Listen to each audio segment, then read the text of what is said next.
Gilda Radner, Gene Wilder are with us. The new film is Hanky Panky.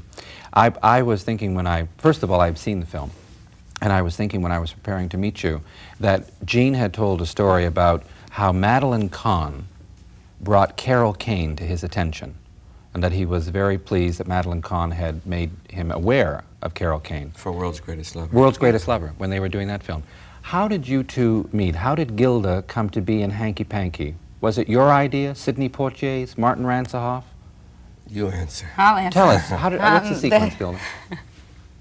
It was... I'm anxious to hear the answer. Part one. The good answer is that I never had met Gene before in my life till the first day of shooting the movie. And I just showed up for work. He'd already been working for 3 weeks. 3 weeks. And I came in late in the movie, and late in the shooting, and I come in late in the movie. Oh, but when you come in, you make an entrance in the dark. Right. Well, that was the first time that I ever met him was on the set. I'd heard about him. I knew he'd done some work in films, and, and I knew some people he knew. It's a little joke. Don't pay attention. Go on with the story. You just hadn't done a lot of television, had you, Gilda? No. A couple of specials. No. I hadn't done the big stuff, the real time. What happened was someone in Hollywood somewhere put the bug into the movie was all cast, really, except for that part, this girl's part, and it wasn't written for me or anything. It was it was the feminine lead in the film. Yes. Yeah, and I got sent the script to read, and my response to it was, why do they want me, you know? And because it was very straight. It was, what kind of part would you call it? Interesting. Interesting. Okay. And what was the question, Brian? About How did you come to star with Gene in Hanky Panky? Well, now we know you had not met each other, didn't know each other. Are the writers Rosenbaum and Taylor? Right. Did you know the writers of the screenplay? No. What happens is, this is what goes on in Hollywood, I think, that if your name happens to get brought up somewhere in a room while they're thinking about it, and some people go, oh, yeah, that would be good. Oh, Gene Wilder and Gilda Radner. Or there might be some people who are just there thinking about it all night. You know, I don't know. That might be just their job to think of those kinds of combinations. But I decided that at that time that I wanted to do it just to work with Gene Wilder and Sidney Poitier, that was enough reason. And then I met Sidney first, and then I said, yes, I'll do anything. I'll be in anything. Now tell me, before you arrived on the set, and you are aware of Gene Wilder's work in film, he is and has been an actor, a writer, a producer, a director. What was your impression as a performing artist of his work? What did you think of him? Can you remember? You mean my pre-thoughts about it? Yeah, before you met to work together. Well, that was, you see, I don't want to say this in front of him, but could you wait? Is this better? See, part of the reason I wanted to do it, because I had a dream to go on and work with as many people in comedy that I had respected and admired and adored through my life as I could.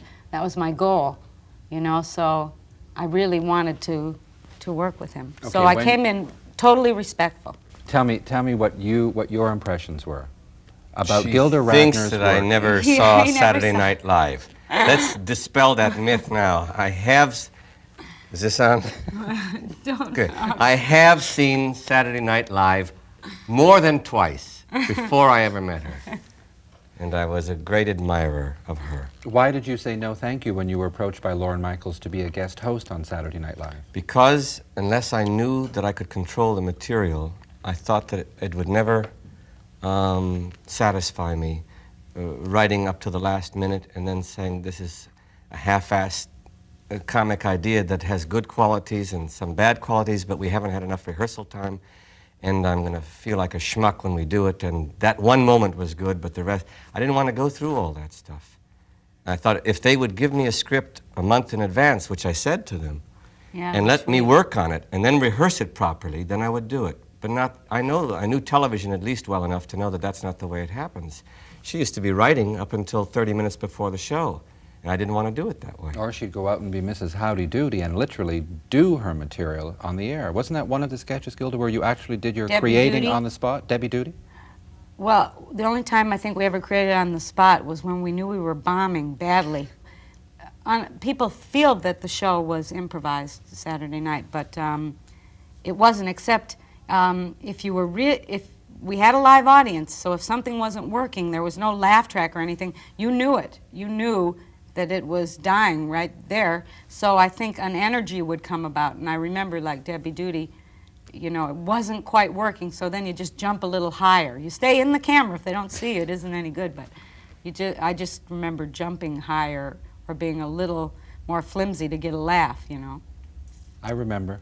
Did you laugh? Yes, I did. Okay. Because I remember you saying, I hate to die. If it isn't working, I just work harder and I get louder. Just work harder. Just get louder. And you said, I That's get one of my- louder. Did I just get louder now? I think No, I I got did. louder. Oh, all right. We'll take a commercial break and discuss it. Be right back with Gilda Radner, Gene Wilder, and Hanky Panky.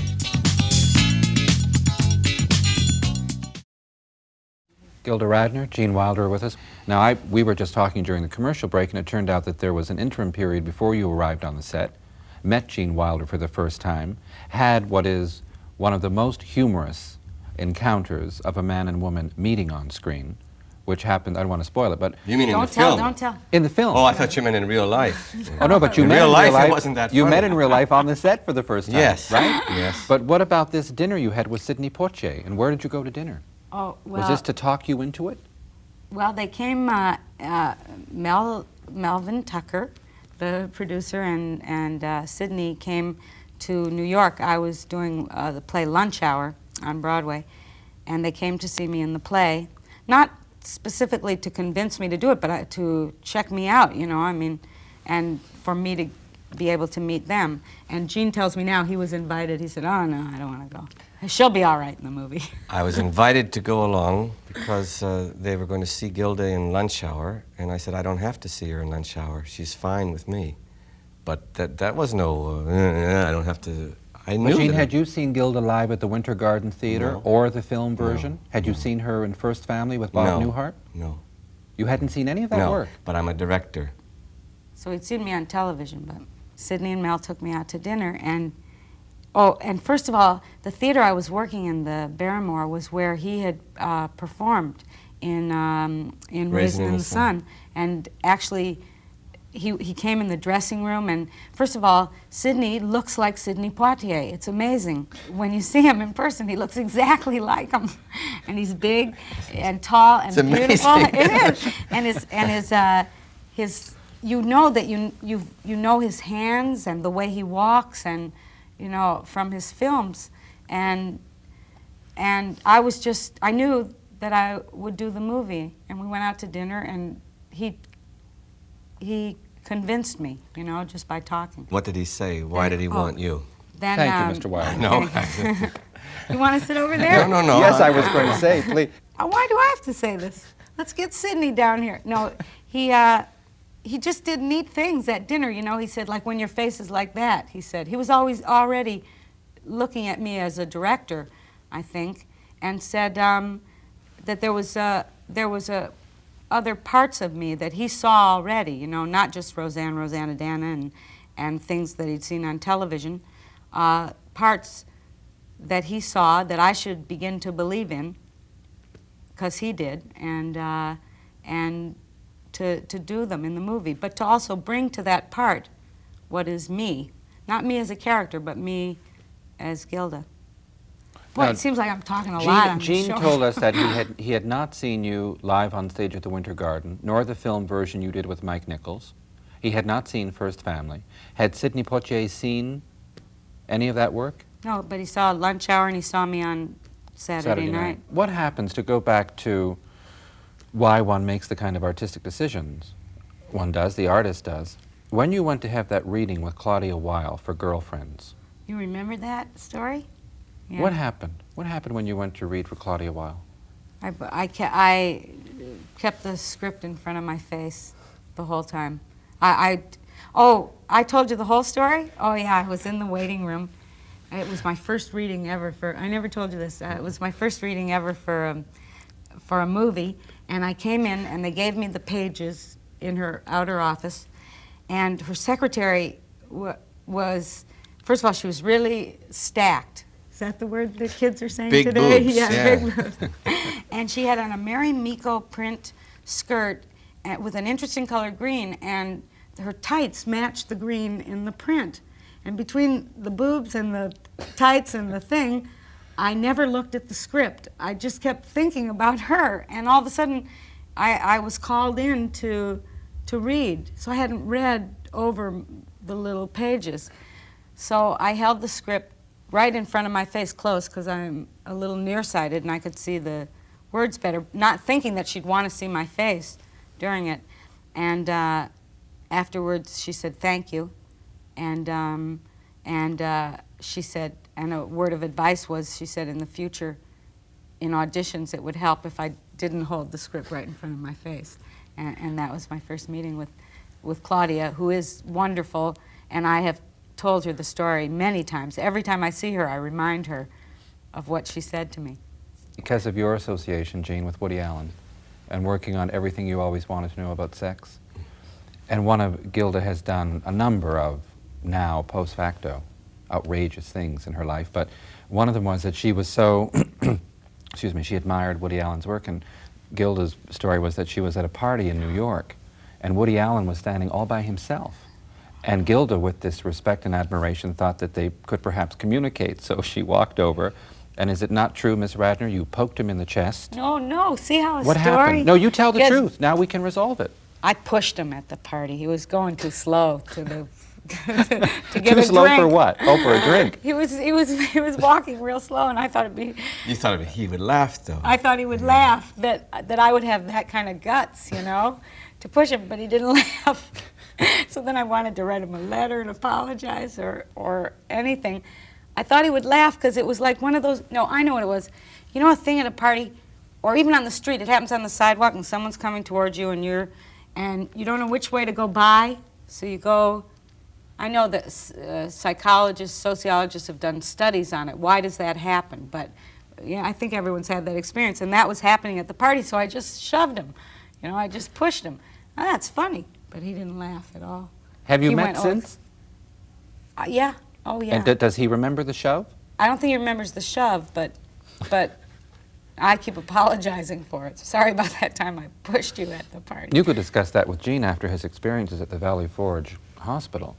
I'm sure when people shoved people at Valley Forge, This there is was... a lead Yeah, into boy, something. how that- did that was wow. a You know what transition. this is? It's another commercial break. Oh.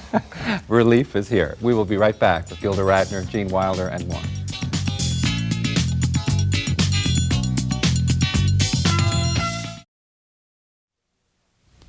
Still cool. When we were talking about what Gilda brought up, Sidney Poitier, and having had that dinner with him before going into Hanky Panky with you, and I was offering you information that I remembered when we had talked about Stir Crazy and your work with Richard Pryor, and how Sidney Poitier had said to both of you, and I'm paraphrasing, that I know what kind of actors you are. And I am here not to steer you, but to guide you, because you're thoroughbreds. And there was a feeling that you and Richard Pryor could do or be whatever the moment demanded. And Sidney Poitier had said, I don't want you to stifle any impulse that you feel. You find yourself in locations all over North America. I mean, to think that you went from New York to the Grand Canyon to the deserts. Was there a feeling, because of both of you have come from the theater, you are both people who know the stage, you are both romantic clowns in terms of what we think of you, and here you are in a film that brings about feelings of, I thought of movies like Arabesque, Charade, a lot of Stanley Donen's work, and I know you know Stanley Donen because you worked with him, and this kind of romantic comedy where the principals are always in danger, but there's always time for a kiss. And while it heightens the danger, you never lose track of the romance. I suppose in all of that, Mr. Wilder, the question I somewhere was trying is- to figure out what the hell is the question. Here's the question. Okay. Did Sidney Poitier give you two the same kind of freedom He gave you with Richard Pryor and Stir Crazy? Yes, absolutely. And she improvised every scene of every take. But I learned my lines the night before. I work it out, how I want to say it, how it's going to be. And then I got thrown because she'd say, come on, and she would do all kinds of different stuff. The truth is, he's telling me exactly the opposite. He figured that I was going to improvise everything. To answer your question, yes, Sidney gives complete freedom. But I didn't take any of it. I memorized my lines. I knew them backwards and forwards. I knew his lines. I memorized the whole script, you know. And when I would say my lines, I could see her lips. She'd go, I'd be doing his lines. You got to be fast if you want to catch that stuff. And he would keep giving me different lines and trying to change the situation. And I was so nervous. I really was nervous. And I would just give my same line, even if what he said had nothing to do with it at all. The first week, just the first week. Then I loosened up a little bit. When you arrived on the set, even though you had had the dinner with Sidney Poitier, Yeah. and you had met Melvin Tucker, Yeah. you knew that Jean had the precedent of having not only worked with Sidney Poitier, but having made one of the all-time box office grossing comedies. That's why she did this film. I wanted to write No, but in was on there her any feeling success. of they're a camp and I'm the newcomer? They've all worked together. They're giving each other signals. They're nuances I'm not sharing. That would be the way you'd think it would be, but I've never worked with two more generous men than Sidney and Jean. They took care of me from the day I got there. I never did feel that way, that they somehow had a camaraderie or a history. They made me feel comfortable. I mean, at first I made myself uncomfortable. They never did. And then after a while, not only did they learn how to get me out of that, but I could get myself out of it. I do another casting observation, because I like her very much as a performing artist. Kathleen Quinlan is in Hanky Panky with you, and is one of the people who remains enthusiastic about your contribution to a film quartet called Sunday Lovers, in which your segment was Skippy. Mm-hmm. You wrote it, you directed it, it was yours. They just said, here you are, Mr. Wilder, what would you like to do with this premise? Are you responsible for Kathleen Quinlan being in Hanky Panky? I'm not responsible for it. The director was responsible, Sidney Poitier. But when he talked about actresses to play that part, he said, who do you think would be right?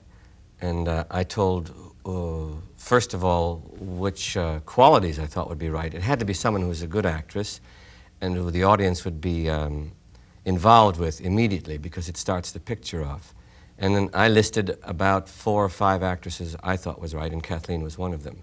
But then after that, I didn't know until she was cast.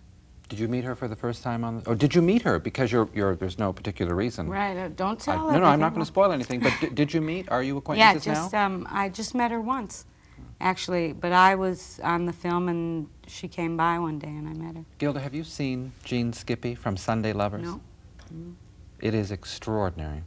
Just No, extraordinary. you told me. Well, I'll have to run out and see that sometime. Yes, you really must take another look at it. I thank you both.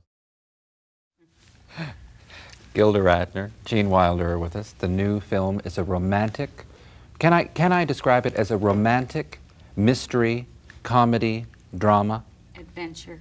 I'm sorry, adventure. Does that cover all the bases of Hanky Panky? Yeah, I don't know about drama, but it is an adventure film, it is a romance, and it is a comedy. You know, you've said a lot of things, and some of them you've actually said to me in conversation, since we have done this 5 times before, based on other films and other projects. And it's always a pleasure to be able to give things back to you and find out in the past year or 18 months what's happened to your thinking and your philosophy. And you've attributed in the past the influence of Charlie Chaplin or the Marx Brothers, and the line that I gave back to you when you were working with Robert Aldrich on the film that I still pause and say, no knife, then Frisco Kid. Since everybody said, what are you going to do with a movie called No Knife? How do you explain the title? But all of this was about Chaplin's line about, you always stay on me. And I just wondered within the context, you're smiling and it's very enigmatic. I'm trying to remember. I remember I talked to you about that, but I don't remember when he said it.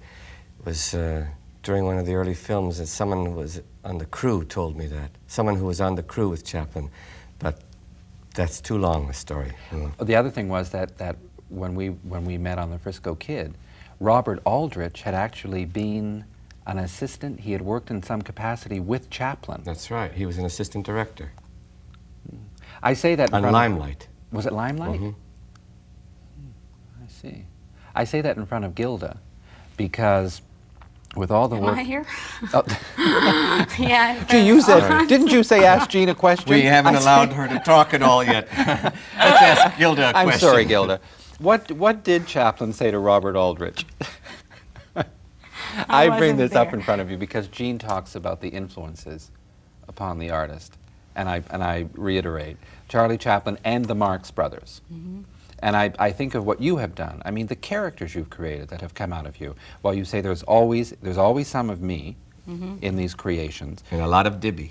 a lot of Dibby, Dibby. yeah. That's Talk about right. Dibby. Yeah. Would you like to tell us about Dibby? Oh, Dibby, I actually was, because of coming here and seeing you, Jean and I got to see her yesterday. Her name is Mrs. Gillies. I call her Dibby, and she raised me. She Dibby lives is in. right Hi, there. Dib. She'll Hi, watch. Dibby. She wants to know when this is going to be on, for sure. We'll call her and tell All her. right. And she's a basis of Emily Latella, the character I did. She's 80. I don't know if I should tell your age, Dib, but I'm proud of you. 89. She's 89 years old. She just was 89, and she's an amazing example to everyone in the whole world that it's great to be 89 years old. She's had a hard-working life, and she has the most wonderful sense of humor. And I think, you know, Jean just met her yesterday for the first time, and And she raised Gilda. yeah, she raised me, and she is that Emily Latella. Whenever I did Emily, she walked like Dibby, she talks like Dibby, you know, and that sense of humor. You Did know? she call you? Would you call her after doing a show and doing the creation, Emily Latilla? Were there letters exchanged or phone calls about, I saw you last Oh, week and I yes. thought... Oh, definitely, for sure. She knew. She used to write me suggestions. She'd say, "Oh, you won't believe what I said the other day," and that would be an Emily Latella suggestion, you know. And she just got a big kick out of it. Of I think course. of the story too when Rosanna Dana first started, and there was the newswoman in New York City Yeah, who found Roseanne herself Scarmadella, yeah. getting an increase to $80,000 because you made her a star. Well, everybody was saying this woman has nothing to do with Rosanna Dana. And you offered an explanation to prove it had nothing to do with the woman in New York on the news. How did you create that name? Well, actually, the name did come from hearing her name. I remember being, when I heard her name is Roseanne Scarmadella, which is a wonderful lilting Irish name. No, it's a great name. And so when Alan Zweibel and I were working on this newswoman character, that we decided we wanted to break down the barriers that Jane Curtin was putting up, which is the beautiful, perfectly made up, don't move your face, be credible at all times news woman. We decided we'd have like a gross pig doing the news who didn't care what she said. And so after we had worked on the character, we thought, what shall we call her?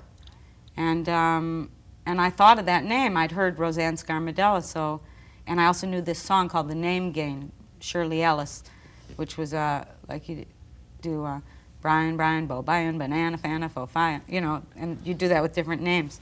And so we went to Rosanna Dana, and that's how that name came about. But it is true that she loved the idea. She thought the character was based on her, and she's lovely and not gross at all. She's a very credible newswoman. You made her very rich.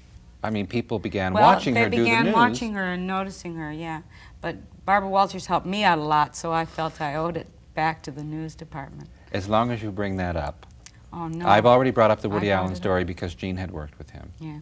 When you were in New York, you were at a party one night and you looked across the room and there was Barbara Walters. Right. You just stop me and tell the truth if I make something up that's not true. Okay. You walked across the room and you said, "How do you do? I'm Gilda Radner. I'm the one who does you." And Miss Walters looked at you and said, "Come here." Yeah, she said, yeah. Took you in a corner.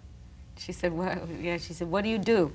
She said, "How do you do me? What do you do?" And I told her I changed the that all I did was, I didn't want to tell her I did too much, that I changed the L's and R's to W's, and that I lucked out. I have the same voice timbre as her. And you put a little New York accent on it, and that it somehow worked. And she said, well, I'm working on my L's and R's. And I've since seen her numerous times, you know, and she's been wonderful about it. And once wrote me, because I did say in an interview that if it weren't for her success, it wouldn't have done much good to imitate her, you know. So that I was thankful for that. Jean, have you told Gilda, or have you ever discussed? I've yet to have an encounter with him, Gilda, where I don't bring this up, and he shakes his head before I say it. Is this Hesitation Waltz?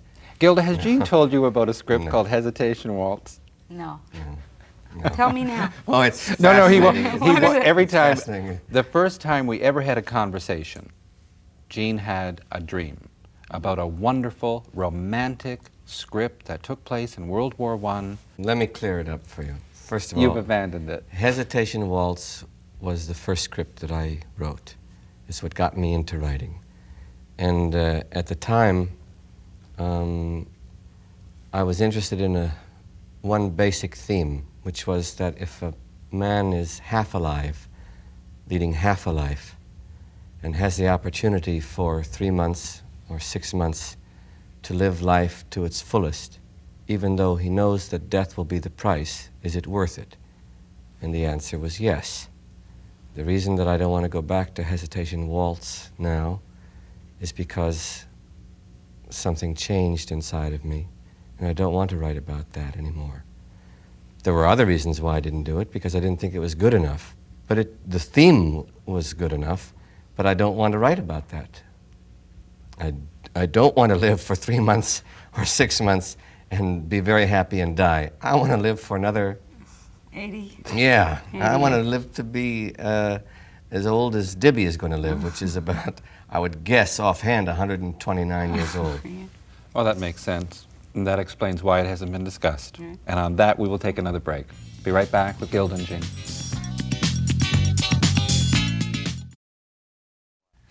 Gilda Radner, Jean Wilder are with us. When you had finished Silver Streak, and there was this, you know, it was Cary Grant, Eva Marie Saint, or Grace Kelly, and North by Northwest, and Yeah. the seduction on the train. And you said at one point, you know, that's cute, that's easy to do, but why would I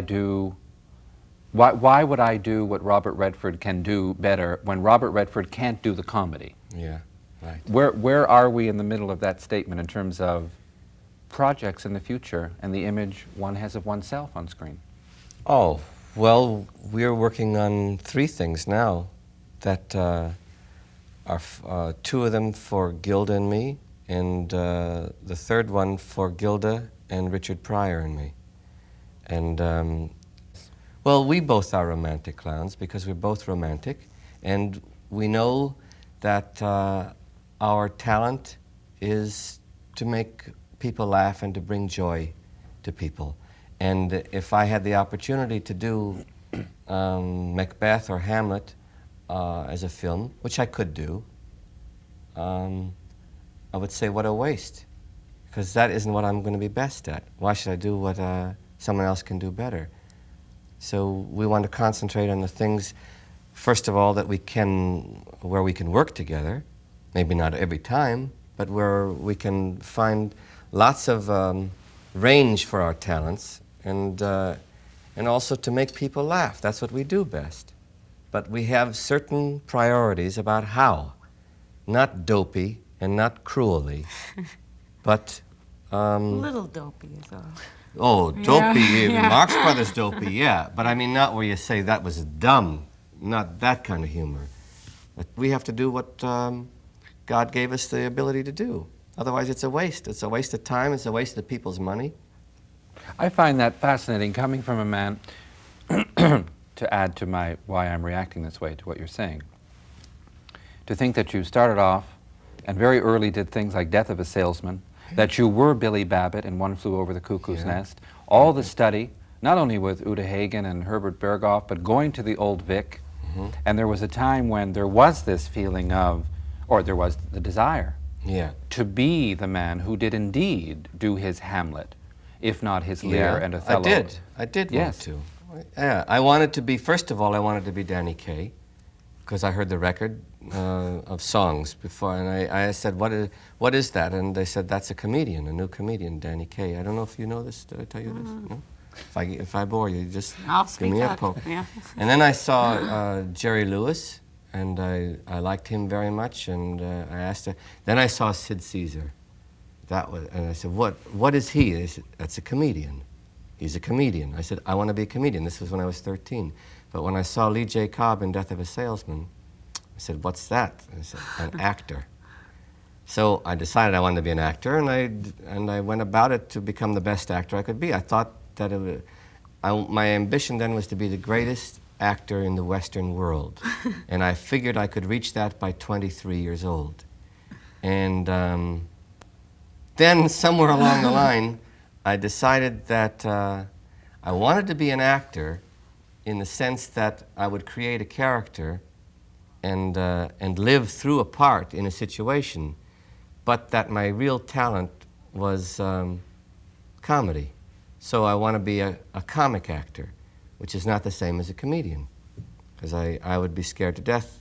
I could do it, but I would be scared to death to get up in one and do what Buddy Hackett would do, for instance, or something like that. Anyway, I don't want to wander too far off the point, but...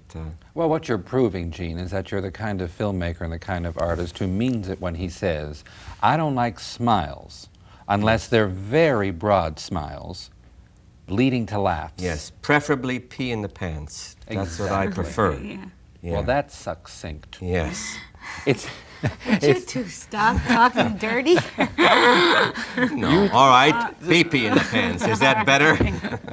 I think it's revealing how people within the industry, there's a feeling sometimes that everybody in show business knows everybody, which is only thought of by people who are not in show business.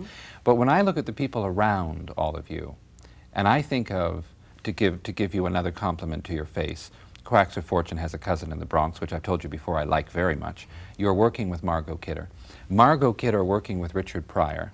And my reaction when I first heard of the casting of Some Kind of Hero before I saw the film, did Richard Pryor discuss it with you? Did you at any point say Margot Kidder might be interesting in that? No, I never knew that he was going to do it. That was a while ago. He told me about it afterwards, and that he had enjoyed it very much, but I didn't know anything about the casting. Have you seen the film? No, not yet. Did Gilda ever tell you, Gene, that Robert Duvall came up to her once and said, you got great legs, I like your legs? Which stage Where did that was happen, this at? Gilda? Is that not true? Yeah. How did Robert Duvall I was the presenter at the Obies, the off-Broadway awards, and I had never met him before, and he also was a presenter there. And I don't know, he just said something about my legs. I don't remember exactly. He said, I see. On that, we will take another commercial break and come right back with more on Hanky Panky. Gilda Radner, Gene Wilder, we've been talking about Hanky Panky and a lot of other things. You mentioned 3 projects that are in various stages of development. And I had mentioned 2 other things to you that we have talked about before. Is The Naked Lady still an active project, or Haunted Honeymoon? I finished The Naked Lady, and which was a comedy for a French actor and myself, a French actor named Pierre Richard, that the audience may remember from The Tall Blonde Man with One Black Shoe. And I just decided it wasn't good enough. Writing is the toughest part of everything.